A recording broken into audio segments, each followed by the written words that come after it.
Who is Biji Abubakar എന്ന് ചോദിച്ചു കഴിഞ്ഞാൽ സിംപ്ലി എന്ത് പറയാൻ പറ്റും? സിംപ്ലി എന്താ പറയുക, ഒരു സമൂഹത്തെ നല്ല ഭക്ഷണ ജീവിത ശൈലിയിലേക്ക് കൊണ്ടുവരാൻ ശ്രമിക്കുന്ന ഒരാൾ. ഭക്ഷണ രീതി മാത്രമാണോ അതോ എവരി ലൈഫ് സ്റ്റൈൽ എന്ന് വേണമെങ്കിൽ പറയാൻ പറ്റുമോ? ഭക്ഷണമാണല്ലോ ഒരു മനുഷ്യനെ ആരോഗ്യത്തോടെ നിലനിർത്താൻ അത്യന്താപേക്ഷിതമായ ഒരു കാര്യം.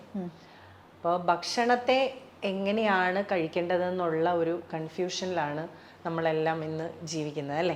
അപ്പം നമ്മൾ സോഷ്യൽ മീഡിയ ഉപയോഗിക്കാത്തവരായിട്ട് ആരും ഉണ്ടാവില്ല. ഇപ്പോൾ ആഫ്റ്റർ കോവിഡ് എന്ന് പറഞ്ഞാൽ എല്ലാവരുടെയും കൈകളിലേക്കും ഫോൺ എത്തിയതോടുകൂടി നമുക്ക് എവിടെ ഇരുന്നും എന്തും അറിയാനുള്ള ഒരു സാഹചര്യമുണ്ട്. രാവിലെ നമ്മൾ നോക്കുമ്പോൾ നിങ്ങൾ ഒരു മുട്ട കഴിച്ചാൽ കുഴപ്പമില്ല, പിന്നെ ഉച്ചയ്ക്ക് നമ്മൾ സ്ക്രോൾ ചെയ്യുമ്പോൾ നിങ്ങൾക്ക് 4 മുട്ട വരെ ഒരു ദിവസം കഴിക്കാം. വൈകിട്ട് വരുന്നത് നിങ്ങൾ 10 മുട്ട കഴിച്ചാലും കുഴപ്പമില്ല. അപ്പം ആക്ച്വലി നമ്മൾ കൺഫ്യൂസ്ഡ് ആയ ഒരു രീതി നമുക്ക് തന്നതുകൊണ്ട് തന്നെ നമ്മുടെ സാധാരണ രീതിയിൽ ജീവിതം നയിച്ചു പോയവർ കൂടെ ഇപ്പം എന്താണ്, എന്ത് കഴിക്കണം, എങ്ങനെ ജീവിക്കണം എന്നുള്ളതിലുള്ള ഒരു കൺഫ്യൂഷൻ. അവിടെയായിരുന്നു നമ്മളുടെ ബ്രാൻഡ് എന്ത് കഴിക്കണം, എങ്ങനെ ജീവിക്കണം എന്ന് പ്രചരിപ്പിച്ചിരുന്നത് ആ സമയത്ത്. പിന്നെ എന്ത് പറ്റി ആ ഒരു ബ്രാൻഡിന് ഒരു ഡൗൺഫോൾ വരാനായിട്ടുള്ള ഒരു കാരണം എന്തായിപ്പോയി?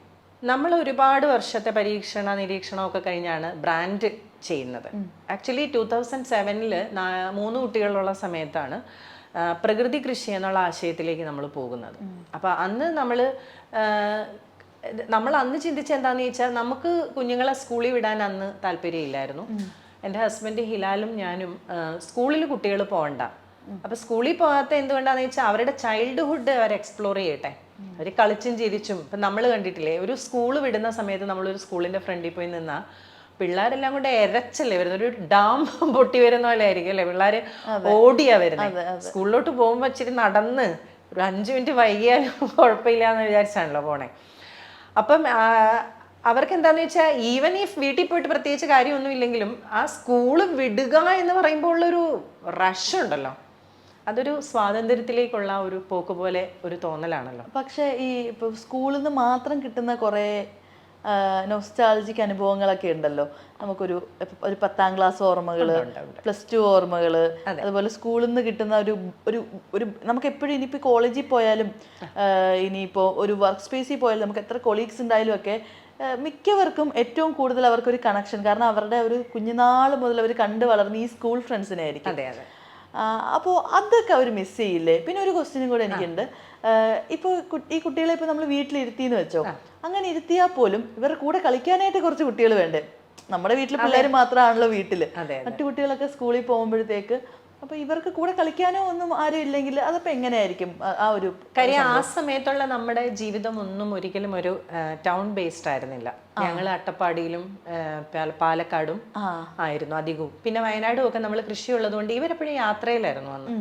കുഞ്ഞു കുട്ടികളാണെങ്കിലും ഇവര് ഓൾമോസ്റ്റ് യാത്ര, സൗത്ത് ഇന്ത്യയിലും ഒക്കെ പോവുക, കൃഷിയിടങ്ങൾ കാണുക, അവിടെ ചില സൗഹൃദങ്ങൾ ഉണ്ടാവുക.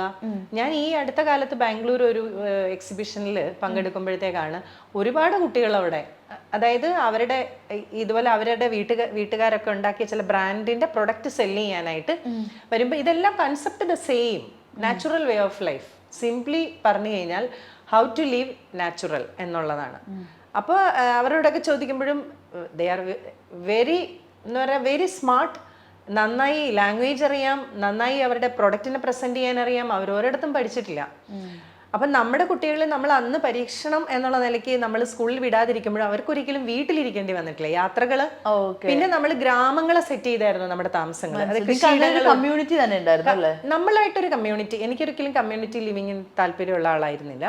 അപ്പൊ ഞാൻ അങ്ങനെ ഒരു കമ്മ്യൂണിറ്റിയെ ഡെവലപ്പ് ചെയ്തിട്ടില്ല. പക്ഷേ നമ്മുടെ അടുത്ത് താമസിക്കുന്ന അവരുടെ കുട്ടികൾ സ്കൂളിൽ നിന്ന് വന്നു കഴിയുമ്പോൾ ഇവരുമായിട്ട് കളിയും ബഹളങ്ങളും. പിന്നെ നമ്മുടെ വീട്ടിൽ അന്ന് തന്നെ ഒരു 10-47 പശുക്കളുണ്ട്, നാടൻ പശുക്കള്.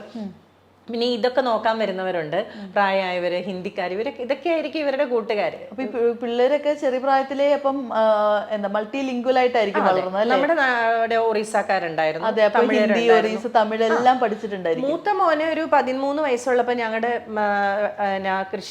പശുവിനെ നോക്കാൻ നിന്നിരുന്ന ഒറീസയിലെ കണ്ടമാൽ ഡിസ്ട്രിക്റ്റിലായിരുന്നു. ശരിക്കും അതൊരു റൈറ്റ് പ്ലേസ് ആയിരുന്നു.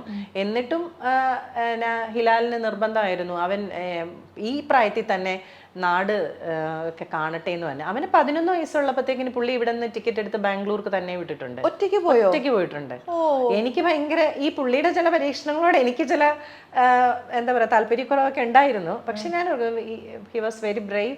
ആ സമയത്ത് അങ്ങനെ ഒരു ഡിസിഷൻ എടുത്തത് കൊണ്ടൊക്കെ തന്നെ ജീവിതത്തിൽ അവനും ഒത്തിരി നേട്ടങ്ങൾ ഉണ്ടാക്കാൻ പറ്റിയിട്ടുണ്ട്. ഒരു ദിവസം എന്നെ പെട്ടെന്ന് പറഞ്ഞു, ഞാൻ ബാംഗ്ലൂരാണ്, നീ അവൻ്റെ കയ്യിൽ കുറെ റൈസ് ഒക്കെ കൊടുത്ത് വിടാൻ പറഞ്ഞു. പിന്നെ ചോദിച്ചാൽ എങ്ങനെ വിടും എന്ന് ചോദിച്ചാൽ പറഞ്ഞു, കോട്ടയത്ത് നിന്ന് ടിക്കറ്റ് ബുക്ക് ചെയ്തിട്ടുണ്ട്, ബസ്സിൽ കയറ്റി വിട്ടാൽ മതി, ഞാൻ വന്ന് വിളിച്ചോളാം തന്നെ. അപ്പോൾ അവന് 11 വയസ്സ് കഴിഞ്ഞിട്ടേ ഉള്ളൂ. അവനെ നേരെ കയറ്റി വിട്ടു. പക്ഷെ സേഫായിട്ട് നമുക്കന്ന് തോന്നി. കാര്യം എന്നാന്ന് വെച്ചാൽ ബസ്സിൽ കയറിയാൽ മതിയല്ലോ, ഇറങ്ങുന്നിടത്ത് ഒരാളുണ്ട്, പിന്നെ ട്രാവലുകാരോട് പറഞ്ഞു വിട്ടു. പിന്നെ 14 വയസ്സ് അടുത്ത സമയത്താണ് കണ്ടമാല് വിട്ടത്. ഒരു മാസം അവിടെ റേഞ്ച് പോലും ഇല്ല, വില്ലേജ് ഒറ്റയ്ക്ക്. നമ്മുടെ കൂടെയുള്ള ജോലി ചെയ്യുന്ന പയ്യനെ, അവന് ബ്രഹ്മ എന്നായിരുന്നു പേര്, ബ്രഹ്മയുടെ കൂടെ നമ്മൾ വിട്ടു. പിന്നെ അവനവിടെ വലിയ മരത്തിൻ്റെ ഒക്കെ മേളിൽ കയറി റേഞ്ച് പിടിച്ചിട്ട് വിളിക്കുമായിരുന്നു. അപ്പോൾ അവിടെ ചെന്നപ്പോൾ അവൻ പറയുന്നത് എന്നാന്ന് വെച്ചാൽ അവർ വീട് പണിയാനാണ് അവൻ ലീവ് എടുത്ത് നമ്മുടെ അടുത്ത് നിന്ന് പോയത്. ആ വീട് പണി എന്ന് പറഞ്ഞാൽ അവരുടെ റിലേറ്റീവ്സ് ഒക്കെ അപ്പോൾ അവിടെ വരും. ഇവർ തന്നെ മണ്ണ് വെച്ച് ഇഷ്ടിക ഉണ്ടാക്കുന്നു, ഇവരെല്ലാവരും തന്നെ വീട് പണിയുന്നു, എന്നിട്ട് അവിടെ താമസിക്കുക. ആക്ച്വലി നമ്മുടെ നാട്ടിലൊരു വീട് പണി എന്ന് പറയുമ്പോഴത്തേക്കിന് നമുക്ക് ചിലപ്പം വീട് പണിയുന്ന ആൾക്ക് ഇതിൽ ഇൻവോൾവ്മെന്റ് ഒന്നും ഇല്ലല്ലോ. പക്ഷെ ഇവരുടെ ഭാര്യ, ഭാര്യയുടെ ആങ്ങള, അങ്ങനെ ബന്ധുക്കളെല്ലാം കൂടെ ചേർന്നാണ് ഒരു വീട് പണിയുന്നത്. ആ വീട് പണിക്ക് അവർക്ക് ചിലവില്ല. കാര്യം വെച്ചാൽ ഇവരുടെ പാടത്തെ പിന്നെ മണ്ണൊക്കെ ചേർത്ത് ഇഷ്ടിക ഉണ്ടാക്കുന്നു. അവർ വളരെ ചെറിയൊരു വീട് പണിയുന്നു, വളരെ സുഖമായി ഇവിടെ കഴിയുന്നു. അപ്പം ഞാൻ മോനോട് ചോദിക്കും, മോനെ അവിടെ ചെന്നപ്പോൾ അവന് ഏക ഒരു പ്രശ്നം വന്നത് പരിപ്പ് നമ്മൾ അങ്ങനെ ഉപയോഗിക്കുന്നതായിരുന്നില്ല. അപ്പോൾ അതൊരു പ്രശ്നം വന്നപ്പോൾ അവൻ സ്വിച്ച് ചെയ്തു. നേരെ അവന് കിഴങ്ങും തക്കാളിയൊക്കെ ഉപയോഗിച്ച് കറിയൊക്കെ അവന് വേണ്ടത് ചിലപ്പോൾ അവനുണ്ടാക്കും. ഇവർ 4 മണിയാകുമ്പോൾ ബ്രഹ്മയുടെ വൈഫണിക്കും അവരാദ്യം ചെയ്യുന്നത് വീട് വൃത്തിയാക്കലാണ്. തൂത്തുവാരി മെഴുകി എല്ലാം കഴിഞ്ഞ് പിന്നെ അവർ ചോറ് വയ്ക്കും. ഈ ചോറ് അവർ രാവിലെയും കഴിക്കും, ഉച്ചയ്ക്കും കഴിക്കും. പിന്നെ വൈകുന്നേരം ഒരു 6 മണിയൊക്കെ ആകുമ്പോൾ അവർ എന്തെങ്കിലും ഉണ്ടാക്കും. വളരെ പെട്ടെന്ന് തന്നെ അവർ കിടന്നുറങ്ങുകയും ചെയ്യും. ഇപ്പം 14 വയസ്സായപ്പോൾ ഒക്കെ അവനെ അങ്ങനെ പരീക്ഷിപ്പിച്ചു. അവൻ മാത്രമാണ് ഒട്ടുമേ സ്കൂളിൽ പോകാത്ത ആള്.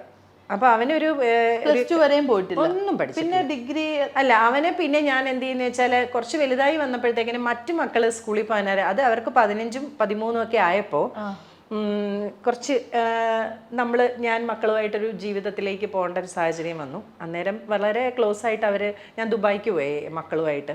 ഞാൻ ദുബായി പോയി ഉണ്ടാക്കിയ ബ്രാൻഡാണ് ആക്ച്വലി നാച്ചുറൽ എഡിബിൾസ്.